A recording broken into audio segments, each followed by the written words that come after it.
우리 인간이 이 세상에 살면서 해야 하는 최고로 중요한 일이 많이 있습니다. 그 많은 일들 중에 저는 성경을 믿고 거듭나는 것이 참으로 중요하다고 생각합니다. 예수를 고등학교 1학년 때부터 믿고 지금 목회를 25년 하면서 이 시간, 이 지금 참 제가 이렇게 느끼는 것은 사람이 물과 성령으로 거듭나서 신앙생활하는 것은 참으로 중요하다. 그렇게 물과 성령으로 거듭나서 30년 신앙생활하고 20년 생활하는 사람이 있고 그저 그냥 왔다 갔다 하는 사람 20년 30년이 있는데 모습이 달라요. 열매가 달라요. 그리고 정말 하나님을 예배하는 태도가 달라진 거죠. 이 속사람이 변화되는 게 참 중요하다고 저는 믿고 오늘 말씀을 같이 나누기를 원하는 것입니다. 자, 저와 여러분은 지금 이 엄청난 거듭남의 축복을 체험하고 지금 살아가고 있다라는 것이 우리에게는 정말 감사해야 될 일이다라는 거죠. 그렇다면 우리는 이 거듭난 사람으로 어떻게 살아야 하는가가 문제인 것입니다. 날마다 저는 하나님의 은혜와 하나님의 능력과 이 성령의 권세로 승리하며 살아갈 수 있기를 주의 이름으로 축원을 드립니다. 자, 우리 인생을 한번 보실까요? 시편 90편입니다. 시작. 우리의 연수가 70이요 강건하면 80이라도 그 연수의 자랑은 수고와 슬픔뿐이요 신속히 가니 우리가 날아가나이다 그랬습니다. 우리의 연수를 날아간다라고 표현을 합니다. 인생이 날아갈 정도로 신속하게 짧게 지나간다라는 표현이겠죠. 바로 모세가 시편 90편을 쓰지 않았습니까, 여러분? 그 인생 끝에는 무엇이 우리를 기다리고 있습니까? 바로 죽음이 기다리고 있습니다. 누가복음 16장 19절에서 31절에 보면 부자와 나사로의 비유가 나옵니다. 그 본문의 부자를 보면은 제가 보기에 세상에서 크게 성공한 사람이다, 정말 세상의 복을 많이 받은 사람이다 볼 수가 있어요. 그래서 제일 좋은 자색 옷을 입었고 고운 베옷을 입었습니다. 옷만 봐도 그 사람이 얼마나 그 부자가 정말 여유롭게 살았는지를 알 수 있고, 이 사람이 날마다 하는 일은 호화로이 잔치를 벌이며 즐겼습니다. 그리고 최고급 음식을 먹었습니다. 그러나 이 바리새인이며 사내들인 공회 의원이었던 이 니고데모가 영생에 대해서는 전무했던 것처럼, 무지했던 것처럼 이 부자는 내세와 심판에 대해서는 정말 무관심했습니다. 현실주의자입니다. 오늘 그냥 만족하면 되는 사람입니다. 그래서 매일 잔치를 하며 현실에만 모든 관심을 쏟고 살아가던 그런 사람이었습니다. 사랑하는 여러분, 아마 부자는 그렇게 생각했을 것입니다. 이 세상을 살아가면서 내 몸 편하고 육신 잘 먹고 잘 입고 잘 살면 됐지 무슨 내세가 필요하겠는가? 도대체 죽은 이후에 천국과 지옥이 어디에 있느냐? 이렇게 큰 소리로 똥똥 치면서 자기 중심적인 인생을 살았던 사람이 바로 부자였습니다. 부자든 가난한 사람이든 어떤 사람이든 히브리서 9장 27절을 보십시오. 한 번 죽습니다. 시작. 한 번 죽는 것은 사람에게 정해진 것이요 그 후에는 심판이 있으리니. 우리의 시간에 따라서 하나님은 우리의 인생의 모든 마지막도 죽음이 있다고 말하고 그 이후의 세계가 있다라는 것을 분명히 말씀하고 있습니다. 심판이 있다라고 말씀하는 거예요. 정말 이 세상이 전부가 아니에요. 영혼의 세계가 기다리고 있어요. 천국의 영혼의 세계인지 지옥의 영혼의 세계인지 아무튼 하나님은 죽은 이후에 세상이 있다, 영혼의 세계가 있다라고 말씀하는 거예요. 모든 인간은 때가 달라서 그렇지 반드시 죽게 되어 있습니다. 또한 동시에 예외 없이 모두 심판을 받게 되어 있습니다. 이 부자에게도 어김없이 죽음이 찾아왔습니다. 한번 22절을 보실까요? 시작.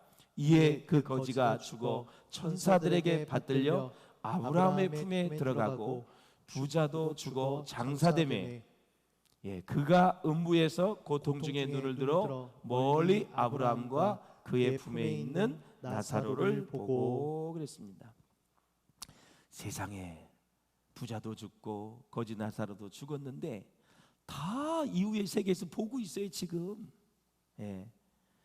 그런데 이 죽은 이후에 이 아브라함의 품에 들어간 이 거지 나사로 천사들에게 받들려 그랬습니다. 죽은 이후에 천사가 등장하는 것을 주목하셔야 돼요. 예? 그리고 눈을 들어서 봤더니 이 부자가 아브라함과 그의 품에 있는 나사로를 직접 볼 수가 있었다라는 사실이죠. 죽으면 끝나는 게 아니에요. 예. 얼마나 똑똑하게 나사로를 보고 있는지 몰라요. 부자는 지옥에 떨어졌습니다. 온몸이 유황불에 타고 목이 마르고 입술이 타들어가는데 이 손가락 끝에 물 한 방울을 찍어서 서늘하게 할 수 없는 그런 상황이 되어버리고 말았습니다. 여러분, 지옥은 어떤 곳입니까? 정말 죽고 싶어도 죽을 수 없는 곳이 지옥입니다. 여러분, 영원한 고통이 계속되는 곳입니다. 그래서 성경은 지옥을 이렇게 묘사하고 있습니다. 같이 보겠습니다. 시작. 불과 유황이 타는 불못이다. 구더기도 죽지 않는 곳이다. 슬퍼하며 이를 가는 곳이다. 음부의 고통이 있는 곳이다. 삼키는 불이다. 무적의 불이다. 영원한 형벌의 장소이다. 불타는 용광로이다. 하나님의 은혜와 선하심이 거두어진 곳이다. 꺼지지 않는 불이다. 반복되는 게 뜨겁다라는 것을 알 수가 있어요. 뜨겁다라는 것, 얼마나 뜨거운지 불과 유황이 타는 불못이다. 대략 유황이 타는 곳을 6,000도, 7,000도를 얘기하는 건 굉장히 뜨거운 곳인 것을 알 수가 있어요. 뿐만 아니라 온몸의 마디마디가 동시에 불 속에 영원히 있는 곳이 바로 어디냐? 바로 지옥이다라는 거죠. 칠흑같이 어두움이 영원토록 예비되어 있는 곳이다. 우리가 부자와 나사로의 비유를 보실 때 가끔 이런 사람이 있어요. 부자면 다 지옥 가고 가난한 사람은 다 천국 가냐? 그게 아니죠. 부자였기 때문에 지옥에 간 것이 아니고 가난하기 때문에 천국에 간 것이 아니다라는 거죠. 나사로는 비록 거지로 살았지만, 사랑하는 여러분, 언제나 믿음 안에서 말씀 안에서 그는 하나님을 잘 섬겼던 사람이라는 것을 우리가 볼 수가 있다라는 사실이에요. 그러므로 사랑하는 여러분, 정말 이 부자는 하나님을 믿지 않아서 몸의 고통과 영혼의 고통을 당하고 있는 그런 모습을 우리가 볼 수 있다라는 거죠. 그래서 사랑하는 여러분, 우리가 이 땅에 살면서 꼭 기억해야 될 것은 우리가 천국에 가는 거 다 예수 믿어 가지 않습니까, 여러분? 그러하기 때문에 우리가 이 땅을 살면서 믿음으로 사는 사람은 다 천국에 갈 수가 있어요. 그래서 부자는 하나님을 믿지 않아 몸의 고통과 영혼의 고통을 영원히 당하는 거예요.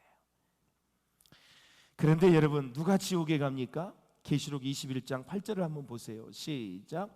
그러나 두려워하는 자들과 믿지 않는 자들과 흉악한 자들과 살인자들과 음행하는 자들과 점술가들과 우상 숭배자들과 거짓말하는 모든 자들은 불과 유황으로 타는 못에 던져지리니 이것이 둘째 사망이라 그랬습니다. 예수를 믿지 않는 사람들이 지옥에 가지요. 혹시 여러분 이런 질문을 받아보셨는지요? 당신은 구원받았습니까? 네. 그러면 우리가 확실하게 대답하지 못할 때가 참 있어요. 이 질문은 대답을 잘할 것 같아요. 그럼 교회는 다니십니까? 예, 아마 쉽게 대답할 수 있을 것입니다. 더 이제 소급해서 질문을 한다면 또 헷갈릴 수 있죠. 당신은 오늘 이 세상을 떠난다면 바로 천국에 간다는 확신이 있습니까? 예, 그것도 역시 자신 있게 대답하지 못하는 사람이 있을 수 있다라는 것입니다. 거기에다가 오늘 본문의 맥락에 보면 당신은 거듭났습니까? 당신은 정말 다시 태어났습니까? 라고 질문을 받는다면 이제 우리는 우리 자신의 구원과 다시 태어남에 대한 근본부터 다시 점검해야 될 줄로 믿습니다. 사랑하는 여러분, 오늘 지금 당장 이 세상을 떠나도 천국에 갈 확신이 있으신가요? 아멘. 예. 자, 우리 니고데모가 예수님께서 거듭나야 되겠다고 말을 하니까 뭐라 그래요? 예. 너 거듭나야 돼. 그러니까 뭐라 그랬어요? 어찌 그러한 일이 내게 있을 수 있나이까? 되묻는 거죠. 응? 그때 예수님은 이렇게 니고데모에게 말합니다. 너는 이스라엘의 선생으로서 이러한 것들을 알지 못하느냐? 예. 우리가 점잖게 번역을 해서 그렇지 예수님께서 니고데모에게 참 망신을 준 것 같습니다. 좀 무안을 주신 것 같아요. 너는 이스라엘의 랍비 선생이 되어가지고 이 정도도 모르냐라는 것이죠. 그동안 너는 바리새인으로 사내들인 공회원으로 활동하면서 도대체 수많은 사람들에게 무엇을 가르쳤냐라는 것입니다. 지난 시간에도 말씀을 드렸지만 니고데모는 대략 50세가 넘었잖아요. 30세밖에 안 되신 예수님께 망신을 당한 것입니다. 그 나이가 되도록 그 무엇을 배웠느냐고 무안을 당한 것입니다. 사실 우리 예수님 말씀하신 것이 지당하지요. 온 율법을 다 알고 이치를 다 안다 해도 거듭나지 아니하면, 다시 물과 성령으로 태어나지 아니하면 여러분 우리는 천국에 갈 수 없다라는 것이잖아요. 그러니까 너는 왜 이것을 모르냐 이거죠. 율법을 가지고 천국을 가는 것이 아니라 생명 되신 예수님을 믿어야 천국을 간다라는 사실이에요. 예수님은 계속 말씀하시기를 뭐라 그래요? 12절에 보니까 시작. 내가 땅의 일을 말하여도 너희가 믿지 아니하거든 하늘의 일을 말하면 어떻게 믿겠느냐 그랬습니다. 어떻게 믿겠느냐? 여기서 땅의 일이란 뭐예요? 세상의 문제를 말하는 것입니다. 인간의 문제를 말하는 것입니다. 이스라엘 사람들이 하늘이라 말할 때 우리가 지금 이 창공에 있는 푸른 하늘이 아니라 하나님께 대한 별칭으로 쓰였다라는 거죠. 왜냐하면 하나님이라는 호칭을 함부로 부르는 것을 꺼려했기 때문에 그래요. 그래서 하늘 일은 곧 하나님께 관한 일이다라는 거예요. 우리의 모든 관심, 우리의 모든 지식과 경험이 전부 땅에 있기 때문에 하나님께 관한 정말 하늘의 일을 말하여도 이스라엘 백성들과 이 유대인들은 그것을 믿지 않는다라는 거죠. 세상의 그 어떤 것으로도 사실 사람의 인격에 변화를 가져올 수가 없어요. 세상의 그 무엇으로도 영적으로 새로워지는 것은 없습니다. 왜 많은 성도들과 지도자들이 능력을 잃어버릴까요? 왜 성령 충만하지 못할까요? 왜 믿음으로 살지 못할까요? 바로 돈과 명예와 권력을 사랑하기 때문에 그래요. 더 좋아하기 때문에 그래요. 바라기는 항상 하나님의 음성을 들을 수 있는 영적인 귀가 열릴 수 있기를 주의 이름으로 축원합니다. 그러므로 사랑하는 여러분, 땅의 일을 통하여 하늘의 일을 말씀하시려고 하는 것이 하나님의 의도이지 않습니까, 여러분? 예? 그래서 예수님은 여러 가지 비유와 상징으로 말씀하셨다라는 거죠. 우리의 생각과 마음과 관심이 하늘에 있어야 하늘에 대한 이야기가 들리는 것입니다, 여러분. 오늘 예배를 드리고 온라인 예배를 드리며 영상 예배를 드리는 여러분, 지금 도대체 관심이 어디에 있습니까? 말씀을 들으면서 하늘에 관심이 있어야 하나님에 관한 이야기가 잘 들리게 되어 있다라는 사실이에요. 거듭나는 것은 하나님께 속한 일이잖아요. 거듭나는 것은 하나님께부터 오는 것이잖아요. 하나님께로부터 다 일어나는 일이거든요. 그러므로 우리의 생각이, 우리의 마음과 관심이 땅에만 있으면 아무리 애써서 하늘 일을 말하여도 여전히 땅의 일로 들을 수밖에 없다라는 거죠. 그러니까 니고데모가 예수님, 거듭난다는 것이, 두 번 태어난다는 것이, 다시 태어난다는 것이 엄마의 뱃속에 들어갔다 다시 나오는 겁니까? 이렇게 물어보잖아요. 그 질문 자체를 보면 이건 전혀 거듭나는 것에 대해서 이해를 못하고 있는 것이죠. 사랑하는 여러분, 세상의 모든 종교는 자기 발전에 두는 경향이 많이 있어요.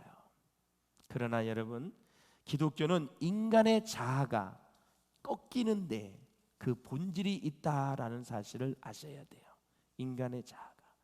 그래서 인간의 본성은 제가 타락했다고 말씀을 드렸죠. 이 타락한 본능, 사륵스라는 헬라어, 타락한 본성이거든요. 인간의 타락한 본성은 아무리 돌을 닦고 수행을 해도 변하지 않는 거예요. 근본이 변하지 않는 거예요. 그래서 우리는 우리의 육체의 이 타락한 본성을 어디에 못 박아야 돼요? 완전히 그리스도와 함께 십자가에 못 박아 그 타락한 본성이 자유롭게 하지 못하게, 그러니까 활동하지 못하도록 다 우리는 막아야 돼. 그래서 우리는 내면의 죄성을 끊어버릴 수 있게 되는 것이죠. 그러니까 이 타락한 본성이 계속해서 우리가 하여금 죄를 짓게 하려고 하는 거거든요. 이것을 다 자유롭지 못하게 십자가의 권능으로 십자가에 못 박아서 다 질식시켜버려야 돼요. 활동하지 못하도록. 그러니까 쉽게 죄를 짓는 사람은 이 타락한 본성이 너무나 활동을 잘하는 거예요.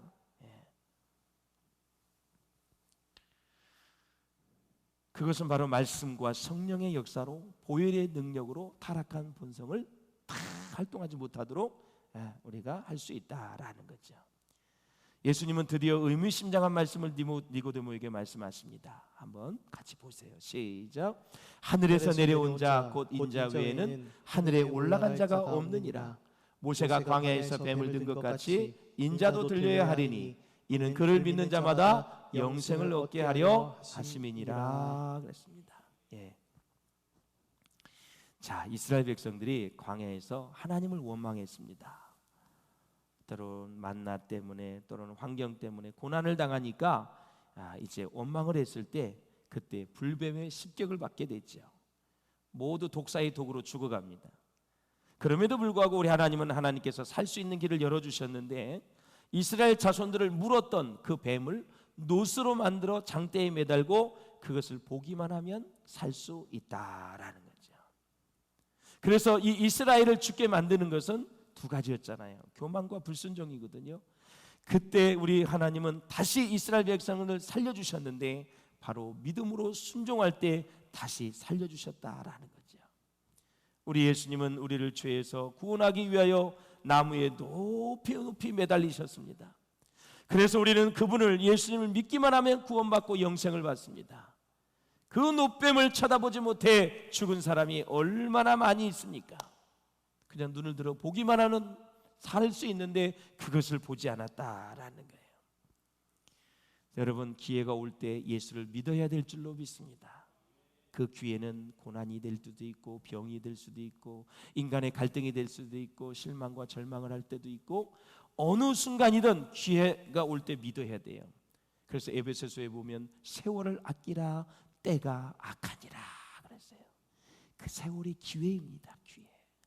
봉사할 기회, 예수 믿을 기회, 헌신할 기회, 하나님 앞에 순종할 기회, 이웃을 섬길 수 있는 기회, 이웃을 도와줄 수 있는 기회, 수많은 기회가 있어요.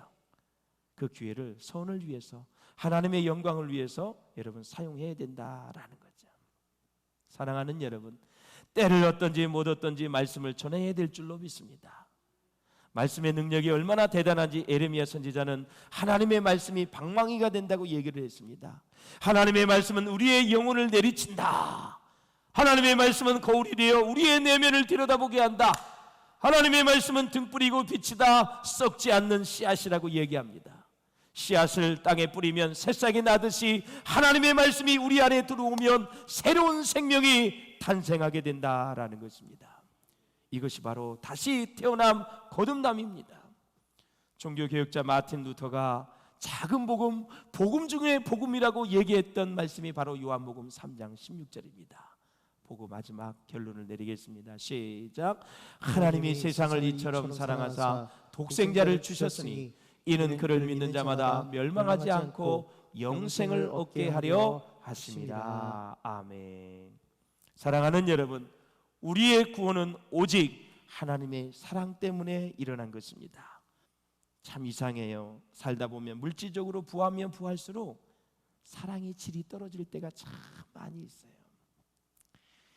가난한 사람들을 가끔 보면 상대적인 빈곤 때문에 부유한 사람에 대한 시기 질투 때문에 갈등이 있을 때가 있더라고요. 이와 간에 가난하든 부유하든 우리가 어떻게 살든 말씀과 성령이 바로 연약하고 미숙한 우리를 성숙시키는 줄로 믿습니다. 어느 책에 보니까 감동적인 일화가 있어서 잠깐 소개하고 마치겠습니다. 1988년 겨울에 일어난 사건인데요. 남쪽 바다에 있는 고래가 알래스카로 쫙 올라갔어요. 알래스카가 저 북쪽이지요. 겨울이 찾아왔는데 얼음이 아주 다 두껍게 얼은 거예요. 그래서 이 고래들이 다시 남쪽으로 내려와야 되는데 얼음이 얼어가지고 길목을 잃어버려가지고 다 얼어서 죽을 판이 됐습니다. 수천만 마리가 그렇게 될 뿐. 그래서 이 알래스카에 사는 에스키모인들이 큰 나무를 가져다가 얼음을 깨기 시작을 했습니다. 아주 수십 미터로 얼었기 때문에 이 정말 역부족이었어요. 이 일이 매스컴을 타게 됐어요. 그래서 매스컴에서 고래 구출 작전을 하자 이렇게 강구를 하니까 11톤이나 되는 트랙터가 동원이 되고 100km의 얼음을 다 뚫었습니다. 그래서 다시 고래가 남쪽으로 돌아갈 수 있었다라는 거죠. 참 이 사건을 보면서 생각을 해봤습니다. 여러분, 고래들이 막 트랙터와 헬기와 세빙선을 가지고 막 사람들이 열심히 애쓴 것을 알고 있었을까요? 모르지요. 모릅니다, 여러분. 며칠만 있으면 죽게 될 것이라는 것을 고래들이 다 알고 있었을까요? 모르지요, 여러분. 알 리가 없습니다. 그들의 수고를 알 리가 없어요. 마치 예수 없이 세상을 즐기고 있는 사람들 같지 않습니까, 여러분? 죽음을 목전에 둔 그런 고래들을 보면서 우리가 참 우리 인간이 볼 땐 답답하지요. 저 고래 살려야 될 텐데, 저 얼음을 깨서 보내야 될 텐데 얼마나 답답했을까.